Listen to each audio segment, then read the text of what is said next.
কুষ্টিয়ার কুমারখালীর শিলাইদহতে অবৈধ বালু উত্তোলনের দায়ে দুইজনকে কারাদণ্ড দিয়েছেন ভ্রাম্যমাণ আদালত। পরে এই দুইজনকে কারাগারে পাঠানো হয়।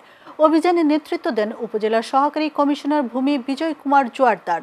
তিনি জানান, দীর্ঘদিন ধরে একটি চক্র অবৈধভাবে বালু উত্তোলন করছে। স্থানীয়দের অভিযোগের ভিত্তিতে এই অভিযান পরিচালনা করা হয়। অবৈধ বালু উত্তোলন বন্ধে অভিযান অব্যাহত থাকবে বলেও জানান তিনি।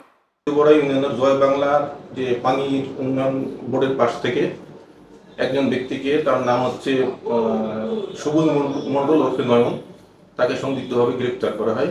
পরে তার কাছে যে একটা মোটরসাইকেল ছিল, মোটরসাইকেল কাগজপত্র পেলে সব উত্তর দিতে পারে, মোটরসাইকেল কোনো কাগজপত্র দেখাতে পারেনি। সঙ্গত কারণে তার ওই মোটরসাইকেলটির প্রাথমিক পর্যায়ে জব্দ করা হয় এবং ধারণা করা হচ্ছে যে এই মোটরসাইকেলটা চোরের মোটরসাইকেল। প্রাথমিক পর্যায়ে তাকে ফৌজদারি কার্যবিধি ৫৪ ধারায় গ্রেপ্তার করা হয়েছে এবং বিজ্ঞ আদালতে সোপর্দ করা হয়েছে।